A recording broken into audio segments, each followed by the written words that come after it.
وَلَقَدْ يَسَّرْنَا الْقُرْآنَ لِلذِّكْرِ فَهَلْ مِن مُدَّكِرٍ۔ آپ نے اگر 3 دفعہ سبحان ربی العظیم ہی کہنا ہو، باقی دعائیں نہ بھی پڑھنی ہوں، جو رکوع کی اور سجود کی دعائیں نبی کریم صلی اللہ علیہ وسلم نے سکھائی ہیں، وہ نہ بھی پڑھنی ہوں تو منیمم 3 دفعہ سبحان ربی العظیم تو کہنا ہے، 3 دفعہ سبحان ربی العالی تو کہنا ہے۔ تو کیا کہا اللہ کو؟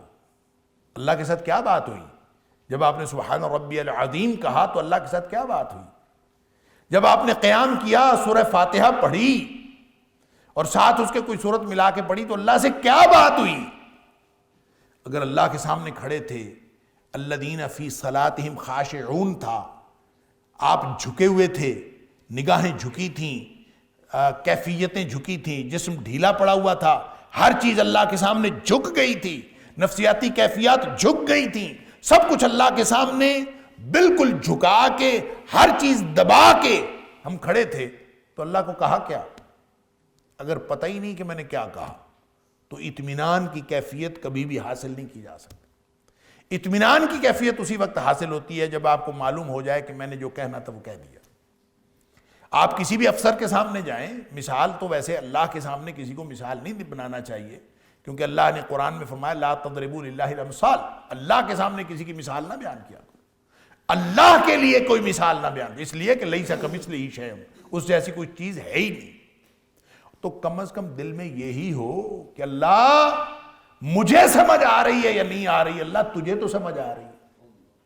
کوئی اللہ کے ساتھ بات تو کرے، اللہ کے ساتھ کوئی بات کر کے اپنے آپ کو اس اطمینان کی کیفیت تک تو پہنچائیں کہ اللہ میں تیرے سامنے جھکا تھا، میں تیرے سامنے کھڑا تھا، میں نے رکوع کیا اور سجدہ کیا، اللہ میں نے کس لیے کیا؟ یہ اگر اطمینان ہو تو وہ ہے الذین فی صلاتہم خاشعون۔ وگرنہ نماز تو منافق بھی پڑھتے تھے۔ اللہ اکبر، اذا قاموا الی الصلاۃ قاموا کسالی، یعنی آ کے نماز کے لیے کھڑے ہو جاتے ہیں اور بالکل ایسے ہی جیسے کوئی ان کی کیفیت کوئی نہیں بنتی، کوئی کنیکشن ہی نہیں جڑتا۔ کسالہ کیا ہے؟ میں نے اس وقت جب ہم نے یہ پڑھا تھا سورہ نساء میں نے اس وقت تفصیل سے بات یہ عرض کی تھی کہ کسالہ جو ہے لفظ کسل، یہ دراصل اس کا بھی عربوں کے کلچر کے ساتھ تعلق تھا۔ یہ جو اس وقت اس دور میں خواتین چرخہ کاتتی تھیں، تو چرخہ کاتتے ہوئے جب تند ٹوٹ جاتی ہے، وہ جوں کر کے جب چرخہ کاتی ہیں تو درمیان میں تند ٹوٹ جاتی، تو جو تند ٹوٹ جاتی ہے اس کو کسالہ کہتے ہیں۔ تو گویا آپ نے نماز پڑھی، آپ کا اللہ کے ساتھ رابطہ ہی نہیں جڑا، تو کنیکشن قائم ہوئے بغیر، یہ تو ہاٹ لائن تھی، تو اللہ کے ساتھ رابطہ قائم ہوئے بغیر آپ نے نماز پڑھ لی، قاموا کسالی، کھڑے رہے، رکوع سجدہ کیا، یہ اٹھک بیٹھک کے سوا کچھ بھی نہیں ہوا۔ کیوں؟ اصل جو رابطہ قائم ہوتا ہے وہ خشوع سے ہوتا ہے۔ آپ جب اللہ کے سامنے جھکتے ہیں تو آپ کا رابطہ قائم ہو جاتا ہے، پھر آپ الحمدللہ رب العالمین کہتے ہیں اور اللہ اس کے جواب میں فرماتا ہے، جو کہ صحیح حدیث قدسی میں آتا ہے کہ اللہ اس کے جواب میں کہتا ہے حامدنی عبدی، میرے بندے نے میری تعریف بیان کی۔ بندہ کہتا ہے الرحمن الرحیم، اللہ فرماتا ہے اثنى علی عبدی۔ بندہ کہتا ہے مالک یوم الدین، اللہ فرماتا ہے مجدنی عبدی۔ اور میں یہ اکثر عرض کیا کرتا ہوں کہ کبھی یہ آواز آئی اللہ کی طرف سے؟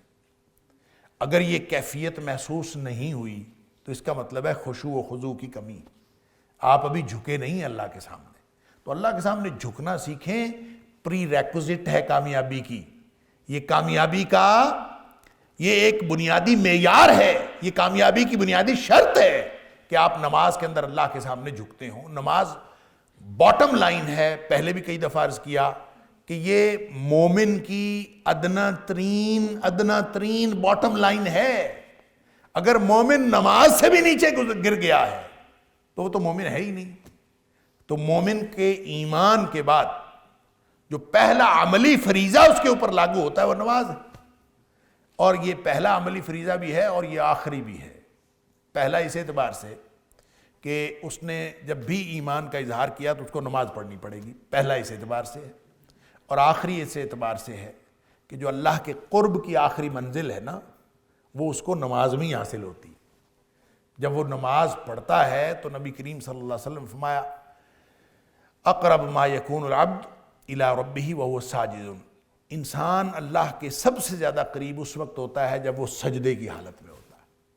تو کبھی سجدے کی حالت میں یہ کیفیت قائم ہوئی کہ اب میرے اور اللہ کے درمیان فاصلے کوئی نہیں، میں قریب ترین ہوں اللہ کے سامنے۔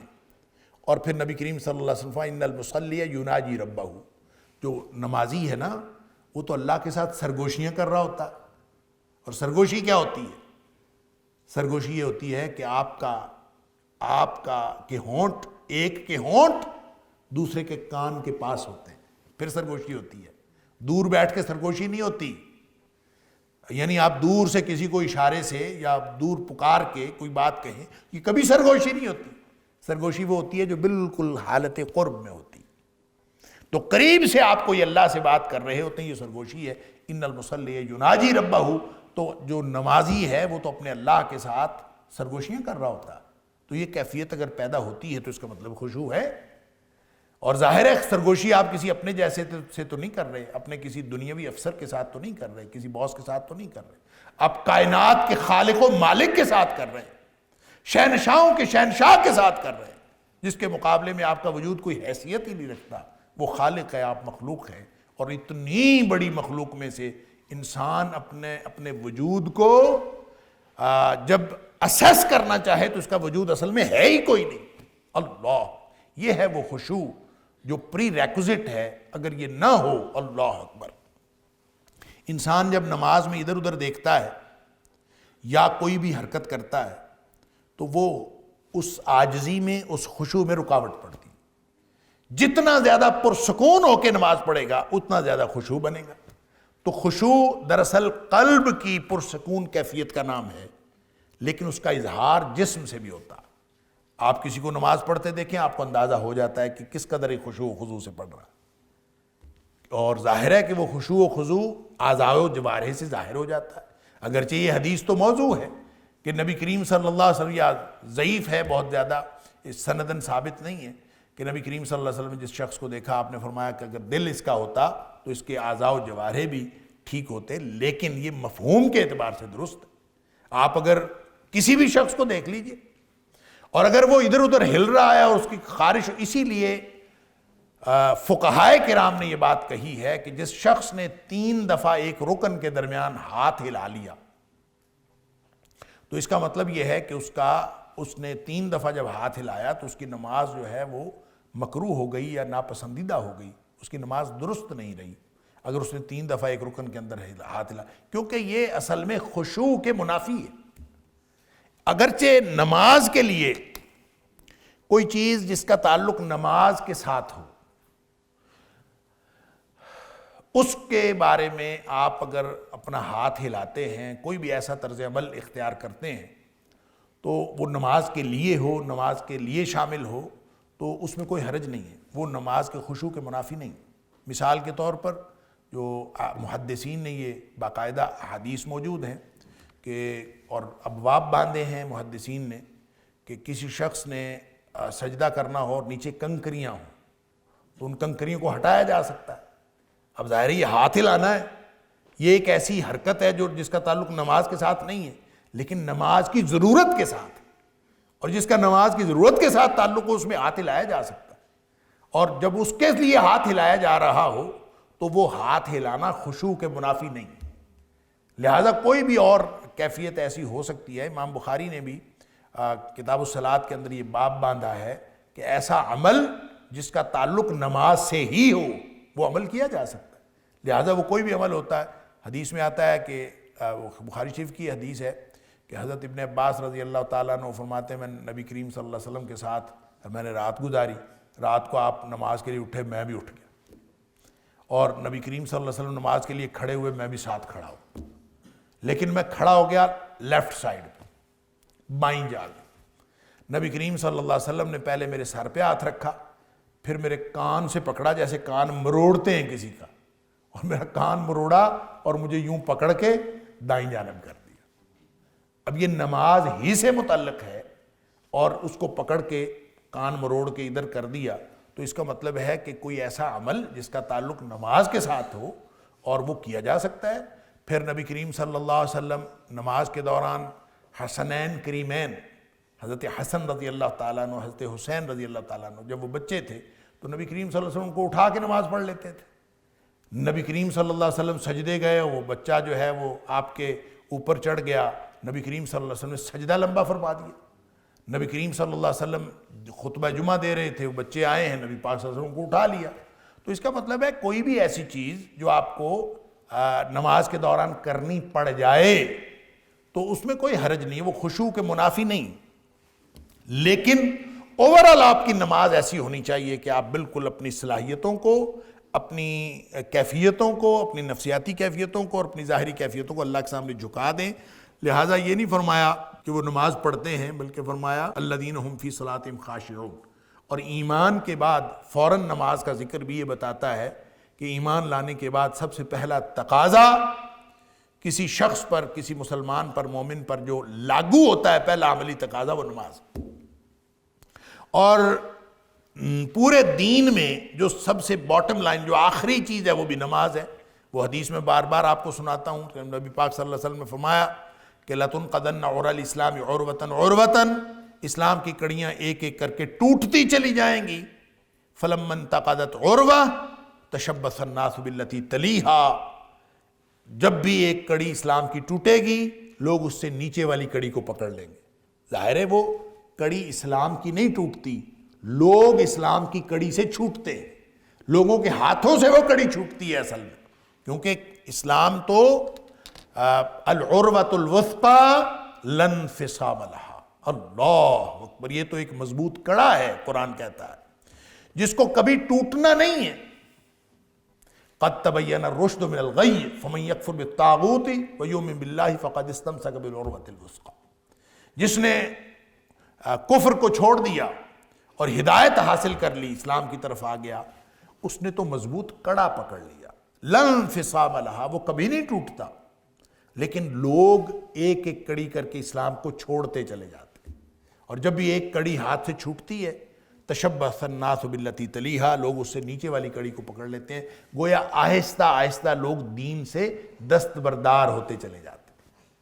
جو دین کے تقاضے ہیں لوگ آہستہ آہستہ ان کو چھوڑتے چلے جاتے ہیں. لہذا فرمایا کہ اولہن نقضاً الحکم، جو پہلا تقاضا دین کا لوگ چھوڑیں گے وہ غیر اللہ کا قانون آ جائے گا. الحکم یعنی اللہ کا قانون چھوڑ کر غیر اللہ کے قانون پر عمل کرنا شروع کر دیں گے. تو یہ گویا پہلی کڑی اسلام کی ہاتھ سے چھوٹ گئی. لوگوں نے پہلی کڑی چھوڑ دی، دستبرداری اختیار کر لی. کرتے کرتے کرتے کرتے گرتے گرتے اسلام سے دستبرداری اختیار کرتے کرتے فرمایا وآخرہن الصلاۃ، جو آخری کڑی ہے دین کی وہ نماز ہے. اگر نماز بھی ہاتھ سے چھٹ گئی، نماز بھی گئی، تو اس کا مطلب ہے ایمان گیا. اور پھر اس کے بعد اسلام کیا ہے؟ کچھ بھی نہیں ہے. اس لیے فرمایا کہ الذین فی صلاتہم خاشعون، پہلا تقاضا جو ہے ایمان کے بعد قد افلح المؤمنون، پہلی کنڈیشن ایمان ہے، اور ایمان کے بعد پہلا عملی تقاضا الذین ہم فی صلاتہم خاشعون، خشوع و خضوع کرنا نماز میں. والذین ہم عن اللغو معرضون، اور وہ لوگ لغو باتوں سے، فضول باتوں سے بے رغبتی اختیار کرتے ہیں. معرضون، اعراض کرتے ہیں. اچھا، بعض لوگ اس کا ترجمہ کرتے ہیں کہ وہ لغو باتوں سے، لغو اس چیز کو کہتے ہیں جو بالکل بے فائدہ اور بیکار ہو. لغو بات، اب ظاہر ہے کہ بے فائدہ چیزیں اس دنیا میں بہت ساری ہیں، تو بے فائدہ چیز میں مومن کبھی مبتلا نہیں ہوتا. مومن پہلے کیلکولیٹ کرتا ہے. مومن کا ایک پورا، اس کی زندگی کیلکولیٹڈ ہوتی ہے. اس کی زندگی ایسے فضول نہیں ہوتی کہ فضول باتوں میں بیٹھ کے زندگی گزار دے، فضول کاموں میں زندگی گزار دے. ایسا مومن یہ نہیں کرتا. اس کا ایک پوری زندگی کا اپنا ایک ڈسپلن ہوتا ہے کہ وہ ہر چیز کو کیلکولیٹ کرتا ہے، اور جو چیز آخرت میں فائدہ نہیں دیتی وہ اس کو چھوڑ دیتا، اور اس کا ہر کام آخرت کے فائدے کو ملحوظ رکھ کے ہوتا. اور لیکن اس زندگی میں، اس دنیا میں بے شمار چیزیں ہیں جہاں سے انسان کو گزرنا پڑتا ہے. اس کے سامنے بہت ساری چیزیں لغو آتی ہیں. لغو وہ چیز جو بیکار ہو، فضول ہو، جس کا کوئی مقصد نہ ہو. بے مقصد باتیں، لغو۔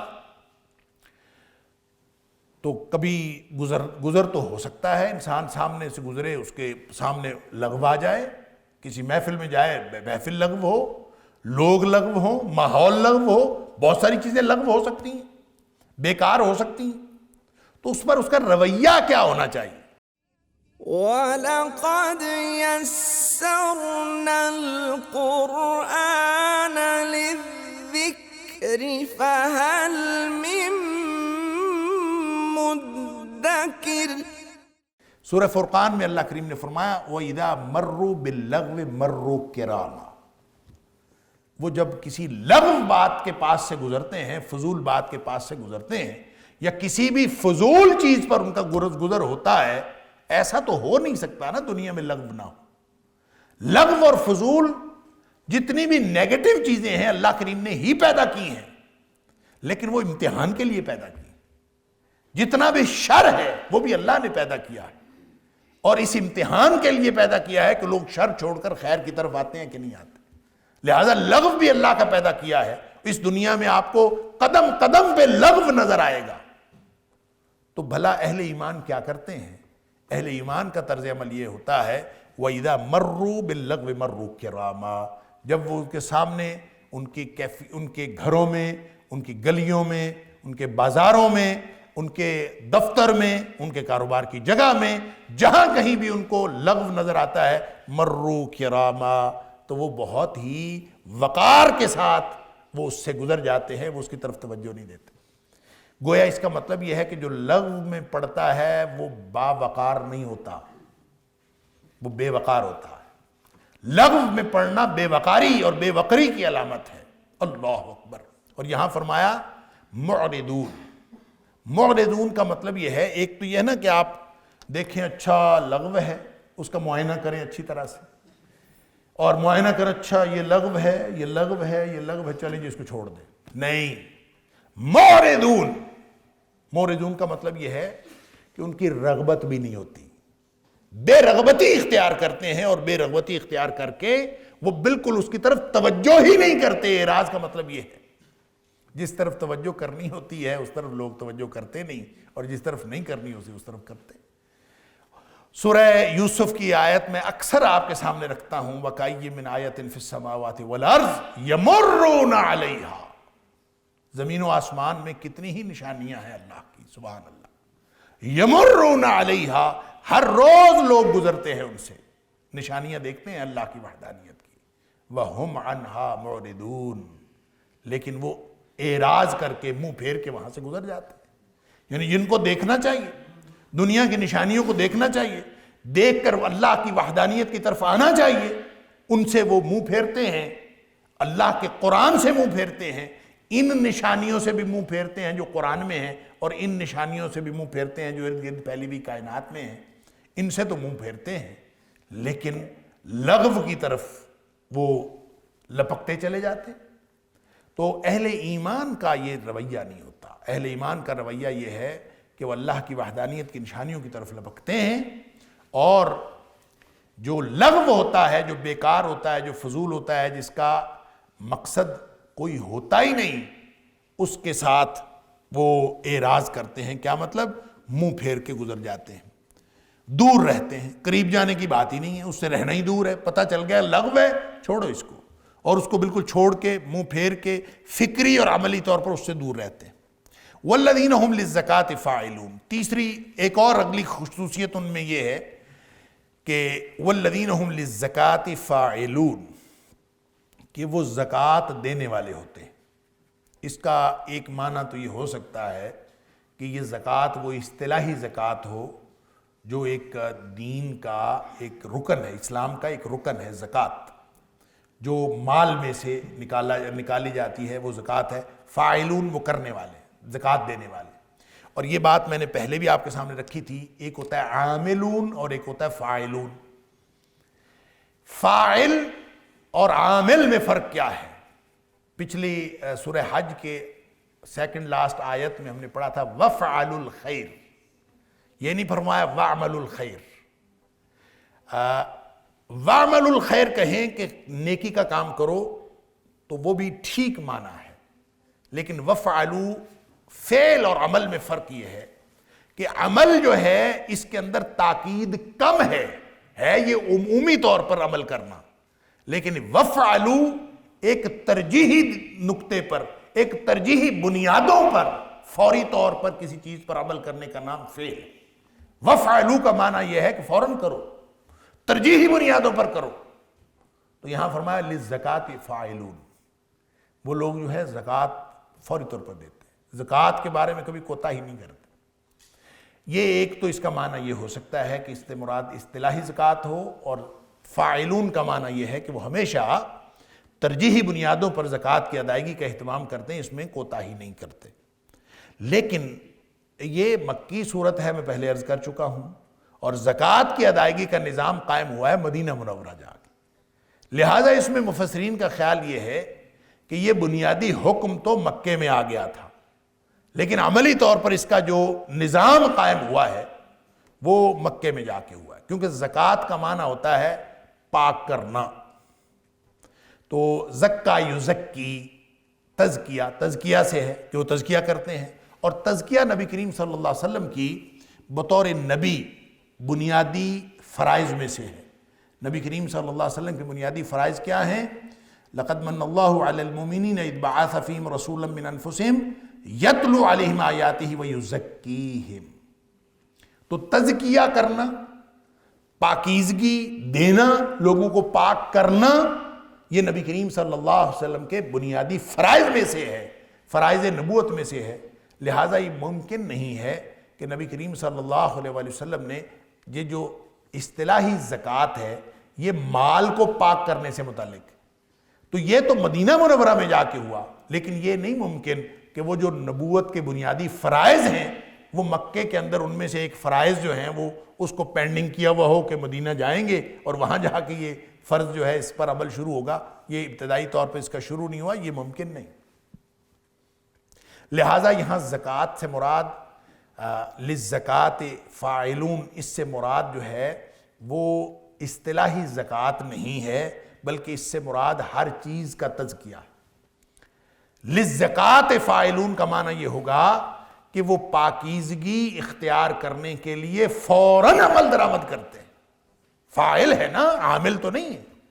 زکوٰۃ پر عمل کرنا یہ چلتا رہتا ہے، یہ زکوٰۃ وہ جو اصطلاحی زکوٰۃ ہے وہ بھی بعد میں اس میں شامل ہے، یعنی وہ مال کو پاک کرنا ہے کہ اس کے ذریعے سے مال پاک ہوتا، اور باقی پاکیزگی، کیونکہ پوری کی پوری پاکیزگی ایک پورا ہولسٹک اپروچ جو ہے پاکیزگی کے اعتبار سے کہ انسان کا عقیدہ بھی پاک ہو، اس کا باطن بھی پاک ہو، اس کا دل بھی پاک ہو، اس کی سوچیں بھی پاک ہوں، اور اس کا جسم بھی پاک ہو، اس کے کپڑے بھی پاک ہوں، اس کا بستر بھی پاک ہو، جہاں نماز پڑھتا ہے جہاں نماز بھی پاک ہو، اور پوری جو اس کا انوائرنمنٹ ہے، جس ماحول کے اندر انسان رہتا ہے وہ سارے کا سارا پاک ہو، حتیٰ کہ اس کی نگاہیں بھی پاک ہوں، اس کی سماعتیں بھی پاک ہوں، پوری زندگی تزکیے کی ایک علامت ہو۔ یہ تو نبی کریم صلی اللہ علیہ وسلم اسی لیے تو تشریف لائے تھے۔ وَهُمْ لِلزَّكَاةِ فَاعِلُونَ،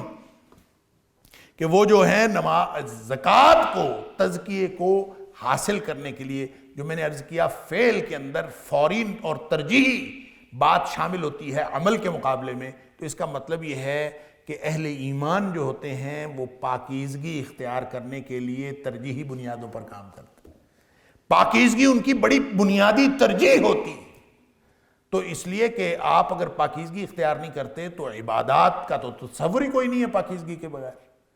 اسی لیے آپ دیکھتے ہیں کہ محدثین نے اور فقہاء نے جو ترتیب رکھی ہے اپنی کتابوں کی، بالعموم ایک ترتیب کو کہتے ہیں فقہی ترتیب، اور وہ جو فقہی ترتیب ہے اس میں سب سے پہلے کتاب الطہارہ، پاکیزگی ہوگی تو پھر نماز ہوگی، پاکیزگی ہوگی تو روزہ ہوگا، پاکیزگی ہوگی تو باقی سارے اعمال ہوں گے، اگر پاکیزگی نہیں ہے تو پھر کچھ بھی نہیں۔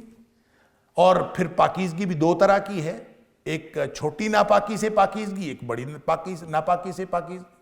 چھوٹی ناپاکی جو ہے یہ جسم کو پاک کرنے کے حوالے سے ہے، حدث اکبر اور حدث اصغر، اور اس کا پورا طریقہ نبی کریم صلی اللہ علیہ وسلم نے بتایا۔ اسی طرح باطنی طور پر اگر کوئی آلودگیاں ہیں، شرک کی آلودگیاں ہیں، کوئی توحید کو ڈیمیج کرنے والی آلودگیاں ہیں، کوئی عقیدے کو خراب کرنے والی آلودگیاں ہیں، ان کو دل و دماغ سے نکالنا ضروری ہے۔ اگر آپ نے وہ نہیں نکالی تو اس کا مطلب عقیدہ پاک نہیں ہوا۔ جب عقیدہ پاک نہیں ہوا اور وہاں پہ خالص توحید نہیں ہے اور خالص رسالت نہیں ہے اور اس کے اندر کوئی آلودگی کوئی اور شامل ہے، تو اس کا مطلب ہے سارے کے سارے اعمال ضائع ہو گئے۔ جب تک عقیدہ صحیح نہ ہو اس وقت تک وہ اعمال قبول نہیں، جب تک جسم پاک نہ ہو باقی نمازیں قبول نہیں ہیں۔ تو کامیابی کا جو نسخہ بتایا اللہ کریم نے، قد افلح من تزکا وذکر اسم ربہ فصلی، 3 باتیں ہیں۔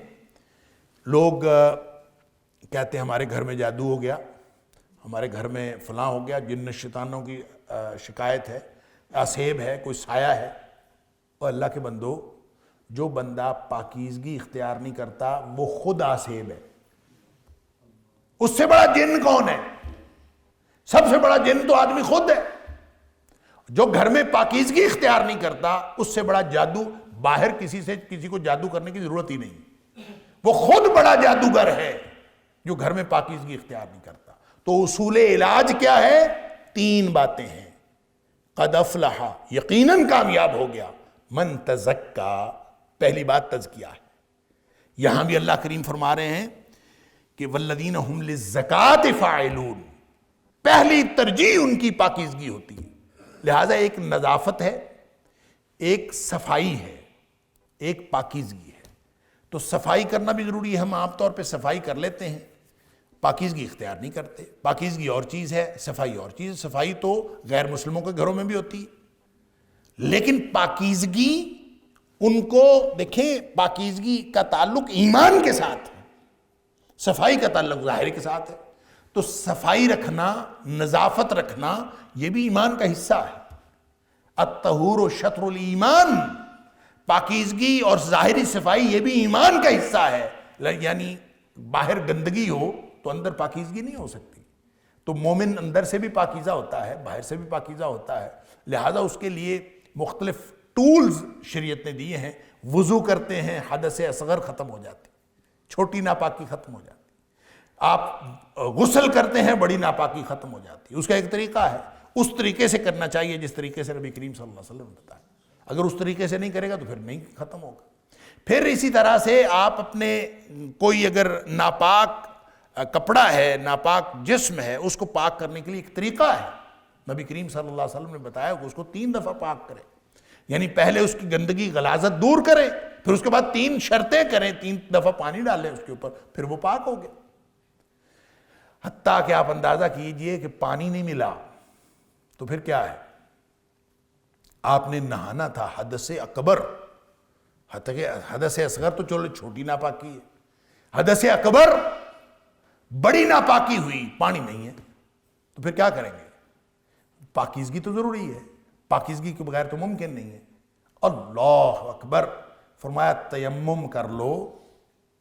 تیمم کرنے سے چھوٹی ناپاکی بھی ختم ہو جاتی ہے، بڑی ناپاکی بھی ختم ہو جاتی ہے۔ کیسے؟ آپ اندازہ کیجئے، وہ نبی اکرم صلی اللہ علیہ وسلم نے جب حضرت عمار بن یاسر رضی اللہ تعالیٰ عنہ اور حضرت عمر فاروق رضی اللہ تعالیٰ عنہ، ان کا آپس میں اختلاف ہو گیا اس بات پر کہ فتیمموا صعیدا طیبا، قرآن کا حکم ہے فتیمموا صعیدا طیبا، پاکیزہ مٹی کا ارادہ کرو، صعیداً مٹی، طیباً پاکیزہ، تیمموا ارادہ کرو، پاک مٹی کا ارادہ کرو۔ اب یہ حکم تو تھا پاک مٹی کا ارادہ کرو، طریقے کا نہیں پتا تھا، تو دونوں کو ضرورت پڑ گئی۔ اب نماز پڑھنی تھی، وضو کرنا تھا، تو کیسے کریں؟ پاک مٹی کا ارادہ کرنے کا کیا مطلب ہے؟ تو عمار بن یاسر رضی اللہ تعالیٰ عنہ جو بھی بالکل لڑکے تھے، نوجوان، ان کا خیال تھا کہ اگر اعضائے وضو پر مٹی مل لی جائے تو یہ پاک مٹی کا ارادہ کرنا یہ ہے۔ حضرت عمر فاروق رضی اللہ تعالیٰ عنہ کا خیال تھا نہیں، پورے جسم پر مٹی ملنی چاہیے، پورے جسم پر مٹی ملی جائے گی، پورے جسم کو مٹی سے لتھیڑا جائے گا تو پھر تیمموا صعیدا طیبا پر حکم ہوگا کہ پاک مٹی کا ارادہ کرو۔ اب دونوں کا آپس میں اختلاف تھا۔ عمار بن یاسر رضی اللہ تعالیٰ نے اعضائے وضو پر مٹی ملی، اس طرح نماز پڑھ لی۔ حضرت عمر فاروق رضی اللہ تعالیٰ عنہ نے سارے جسم پر مٹی ملی اور اس طرح نماز پڑھ لی۔ بعد میں نبی کریم صلی اللہ علیہ وآلہ وسلم کے پاس آ گئے اور پورا قصہ سنایا، اللہ کے رسول صلی اللہ علیہ وسلم یہ ہوا، ہم جنگل میں تھے، پانی تھا نہیں، ہم نے پاک مٹی کا قصد اس طرح کیا، انہوں نے اس طرح کیا، میں نے اس طرح کیا۔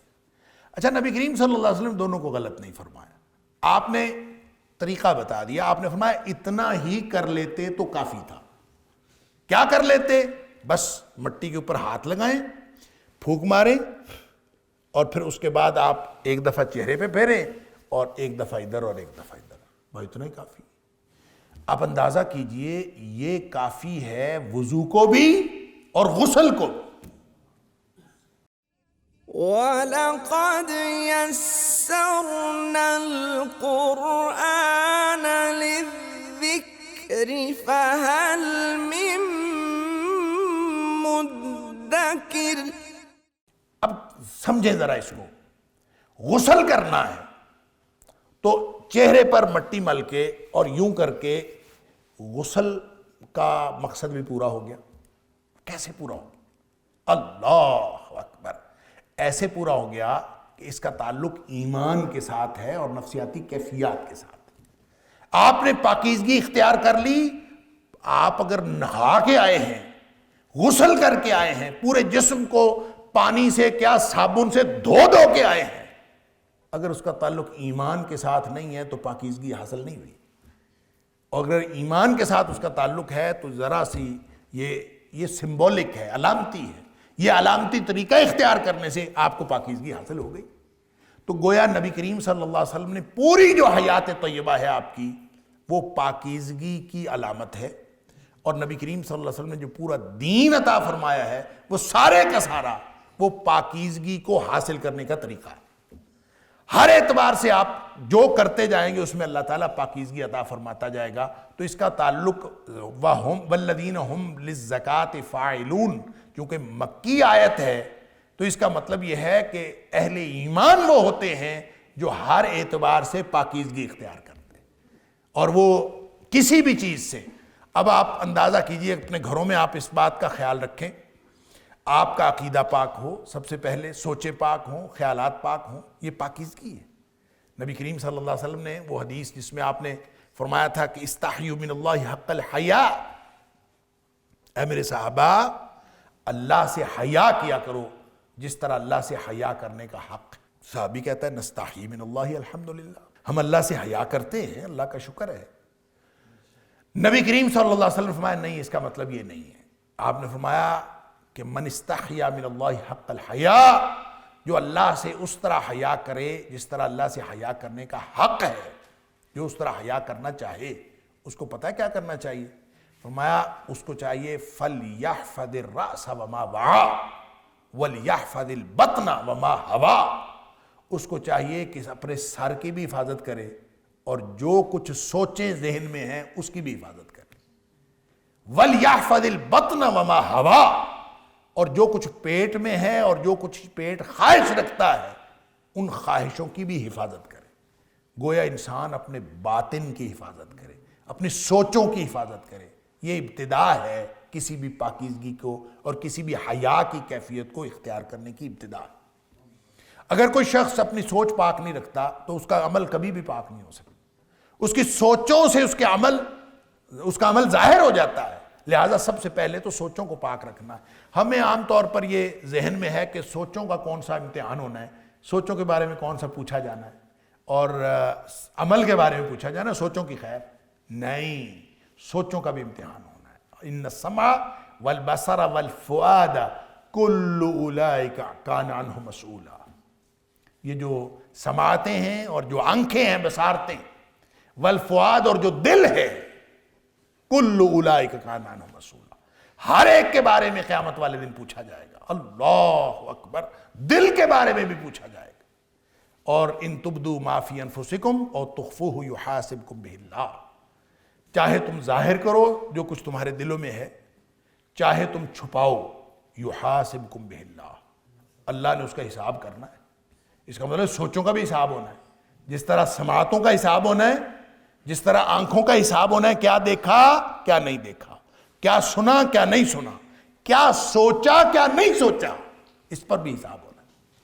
لہذا وہ سوچ جو نبی اکرم صلی اللہ علیہ وسلم نے فرمایا تھا غیر ارادی طور پر سوچ آتی ہے چلی جاتی ہے، اس پر کوئی پکڑ نہیں، اس پر کوئی گرفت نہیں، لیکن وہ سوچ جو انسان ارادی طور پر سوچتا ہے، جس کے اندر ارادہ شامل ہوتا ہے، ارادی طور پر جو سوچ سوچی ہوئی ہے اس کے اوپر گرفت ہوگی قیامت والے دن۔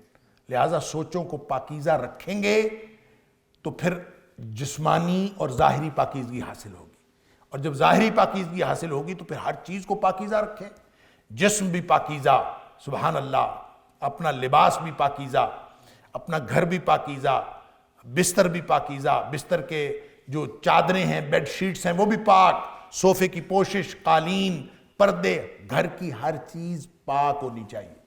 یہ پہلی شرط ہے کامیابی کی۔ قد افلح من تزکا وذکر اسم ربہ فصلی، اصول علاج۔ آپ اپنے آپ کو کہیں میرے اوپر جادو ہوا ہے، آپ کہیں جی میں مصیبتوں میں گھرا ہوا ہوں، آپ کہیں جی مجھے بیماری ہے، مجھے فلاں چیز ہے، یہ پہلے 3 شرائط پوری کریں، یہ اصول علاج ہے قرآن۔ وہ 3 شرائط کیا ہیں؟ پہلی بات تزکیہ، دوسری بات نماز، اور تیسری بات اللہ کا ذکر۔ اور اللہ کے ذکر کی کوئی حد نہیں ہے، جتنا مرضی زیادہ سے زیادہ کرتے جائیں، لیکن اس کی ابتدائی حد یہ ہے کہ جو نبی کریم صلی اللہ علیہ وسلم نے صبح و شام کے اذکار بتائے ہیں، جو موقع بموقع دعائیں بتائی ہیں، وہ ضرور پڑھی جائیں۔ یہ اللہ کے اذکار کی ابتدائی اور منیمم شکل۔ آپ گھر سے نکلتے ہیں دعا پڑھ کے نکلیں، آپ گھر میں داخل ہوتے ہیں دعا پڑھ کے داخل ہوں، آپ ایک دوسرے کو ملتے ہیں السلام علیکم، ایک کمرے سے دوسرے کمرے میں جاتے ہیں السلام علیکم، یہ سب اللہ کا ذکر ہے۔ اور آپ یوں کرتے جائیں، اور پورا جو نبی کریم صلی اللہ علیہ وسلم نے جتنی دعائیں بتائی ہیں، آپ بازار جاتے ہیں دعا پڑھیں، آپ مسجد جاتے ہیں دعا پڑھیں، جتنی دعائیں نبی کریم صلی اللہ علیہ وسلم، بیت الخلاء جاتے ہیں دعا پڑھیں، باہر نکلتے ہیں دعا پڑھیں، یہ سارے اللہ کی یاد ہیں، یہ اللہ کا ذکر ہے۔ اور صبح و شام کے جو اذکار نبی کریم صلی اللہ علیہ وسلم نے سب اللہ کی یاد ہے۔ لہٰذا یہ اصول علاج ہے، قد افلح من تزکا وذکر اسم ربہ فصلی۔ اور یہاں جو والذین هم للزکاۃ فاعلون، یہ بھی ایک پری ریکوزٹ ہے اگر کوئی شخص کامیاب ہونا چاہتا ہے۔ والذین هم لفروجہم حافظون، اور وہ لوگ جو اپنی شرمگاہوں کی حفاظت کرتے ہیں، اپنی عزتوں کی حفاظت۔ ظاہر ہے اس میں صرف خواتین نہیں ہیں کہ خواتین حفاظت، مرد بھی اپنی شرمگاہوں کی حفاظت کرے۔ اور اللہ کے رسول صلی اللہ علیہ وسلم نے سطر کی حدود بتائی، اور وہ جو سطر کی حدود ہیں، وہ سطر چھپانا وہ مردوں کے لیے بھی فرض ہے اور عورتوں کے لیے بھی فرض۔ اگرچہ عورت اور مرد کے لیے سطر کی حدود مختلف ہیں، لیکن ان حدود کی پابندی کرنا، اس سطر کو چھپانا۔ اس سطر کو چھپانے کا یہ مطلب نہیں ہے کہ آپ اس کے اوپر کپڑا ڈال دیں اور کپڑا ڈالنے کے باوجود آپ کا سطر واضح ہو رہا۔ اگر آپ کے جسمانی خد و خال واضح ہو رہے ہیں تو اس کا مطلب ہے آپ لباس پہننے کے باوجود برہنہ ہیں، لباس پہننے کے باوجود ننگے ہیں۔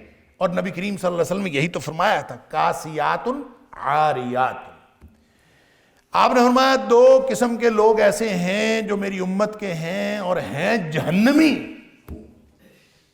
اور وہ ابھی آئے نہیں ہیں۔ نبی کریم صلی اللہ علیہ وسلم صحابہ کرام کو بتا رہے وہ ابھی آئے نہیں ہیں، بعد میں آئیں گے۔ ان میں سے ایک گروہ آپ نے فرمایا کاسیات عاریات، کہ وہ خواتین جو لباس پہننے کے باوجود ننگی ہوں گی۔ کیا مطلب؟ لباس ایسا پہننا ہوگا کہ ان کے جسمانی خد و خال واضح ہوں گے، اور جن کے جسمانی خد و خال واضح ہوں اور لباس انہوں نے پہنا ہو یا نہ پہنا، اس کا کیا فرق پڑتا؟ اصل چیز تو یہی ہے۔ تو وہ کاسیات عاریات، یہ صرف عورتوں کے لیے اس لیے بات کی ہے کہ عورتیں زیادہ اس بات کا شکار ہوتی ہیں، لیکن اگر یہی حرکت مرد کریں تو ان کے لیے بھی یہی عذاب ہے، اللہ تعالیٰ معاف فرمائے۔ لہٰذا ایسا چست لباس پہننا جس سے جسمانی خد و خال واضح ہو، یہ تو اب بے ستری کی علامت ہے، اور جو بے ستری ہے یہ دین کے ساتھ اس کا کوئی تعلق نہیں ہے۔ والذین هم لفروجہم حافظون، جو ایمان والا ہوتا ہے وہ تو اپنی شرمگاہ کی حفاظت کرتا ہے، اور حفاظت کتنی کرتا ہے، حفاظت کا طریقہ کیا ہے؟ حفاظت کا طریقہ یہ ہے کہ وہ سطر کی حفاظت میں کوئی دقیقہ فروگزاشت نہیں کرتا۔ وہ اپنے آپ کو اگر ایک کپڑے سے وہ سطر جو ہے وہ چھپ جاتا ہے، یا ایک ایسا کپڑا ہے جس میں سطر کھل جانے کا امکان ہوتا ہے، تو وہ ایسا کپڑا نہیں پہنتا۔ آپ دیکھ لیں دنیا میں جتنے بھی لباس ہیں نا، میں مردوں کے لباس کی بات کر رہا ہوں، خواتین کے لیے تو اللہ کے رسول صلی اللہ علیہ وسلم نے لباس کے علاوہ ایکسٹرا کپڑا اس کے اوپر، زائد کپڑا اپنے اوپر لے لے تاکہ کوئی جسمانی خد و خال واضح نہ ہو۔ آج کل لوگوں نے عبایا پہنے ہوتے ہیں، انا للہ و انا الیہ راجعون، عبایا پہنے ہوتے ہیں، اس میں بھی جسمانی خد و خال واضح ہو رہے ہوتے ہیں، اور بلکہ اس کے اوپر بیل بوٹے اور وہ جو کڑھائی والے اور ایسے شاندار شاندار عبایا پہنے ہوتے ہیں کہ اصل لباس میں شاید اتنی اٹریکشن نہیں ہوتی جتنی عبایا کے اندر اٹریکشن ہوتی۔ تو یہ بے ستری کی بات۔ ستر یہ ہے کہ ایسی چادر اس کے اوپر لیں یا ایسا عبایا پہنے کہ جس میں کم سے کم ان کے جسمانی خد و خال واضح ہونے کی بات ہو۔ اللہ اکبر۔ اور اگر کوئی شخص اس کے باوجود اس طرح کے اگر اس طرح کے کپڑے پہنتا ہے اور اس طرح کا لباس پہنتا ہے، اچھا یہ جو خواتین نے تو اس طرح کا لباس پہن لیا، لہٰذا اگر کوئی شخص اپنے شرمگاہ کی حفاظت کرنا چاہتا ہے تو اس کو وہ کوئی شیپ جو لباس کی وہ کوئی لازمی نہیں ہے کہ وہ کس طرح کی کرے، لیکن اس طرح کا ڈھیلا ڈھالا لباس ہونا چاہیے جس کے بعد اس کی شرمگاہ کی حفاظت ہو۔ اگلی آیت بھی اس کے ساتھ ملا کے پڑھ لیجئے چونکہ اللہ کے ساتھ ہے، الا علی ازواجہم، ہاں جو اپنے ان کے جوڑے ہیں، بیوی کے لیے شوہر زوج ہے اور شوہر کے لیے بیوی زوج، الا علی ازواجہم، یہ اللہ کریم نے ایک استثناء رکھا ہے کہ جو اہل ایمان ہیں وہ اپنی بیویوں کے لیے اپنی شرمگاہیں کھول سکتے ہیں، اور اسی طرح بیویاں اپنے شوہر کے لیے، او ما ملکت ایمانہم، یا پھر جن کے مالک ہوئے دائیں ہاتھ ان کے یعنی لونڈیاں، تو ان کے سامنے کھولا جا سکتا ہے، فإنہم غیر ملومین، پھر وہ ملامت کیے ہوئے نہیں ہیں۔ یعنی یہ دو طرح کا استثناء ہے۔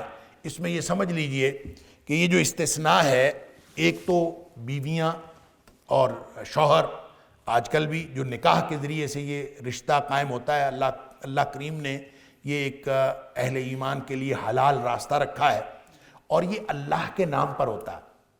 آپ دیکھیں جب تک نکاح نہ پڑھا جائے اور ایجاب قبول نہ کیا جائے اس وقت تک یہ حلال اور جائز نہیں ہوتا، اور وہ جو دو بول پڑے جاتے ہیں وہ کیا ہے؟ وہ اللہ کے نام پر ہے، اور اللہ کے نام پر بہت ساری چیزیں، جب آپ کسی کی جان لیتے ہیں تو کسی کی جان لینا حرام ہے، جب آپ بسم اللہ واللہ اکبر پڑھتے ہیں تو آپ جانور کو ذبح کر دیتے ہیں، اس جانور کی جان لینا حلال ہو جاتا ہے اللہ کے نام پر۔ اسی طرح میاں بیوی کی باہمی جو تعلق ہے یہ کسی اور وجہ سے حلال نہیں ہوا، یہ کوئی معاشرتی تعلق نہیں ہے، یہ دینی تعلق ہے جو اللہ کے نام پر ایک دوسرے کے لیے میاں بیوی حلال ہوئے۔ اور رہ گئی وہ جو لونڈیوں والی بات، تو اس کا تعلق جنگوں کے ساتھ، ان حالات کے ساتھ ہے۔ اگر کسی طرح کے حالات میں کوئی ایسی خواتین آپ کے پاس آ جائیں، لونڈی اور غلام کے ادارے کو اسلام نے عملاً ختم کیا ہے لیکن انہوں نے حکماً ختم نہیں کیا۔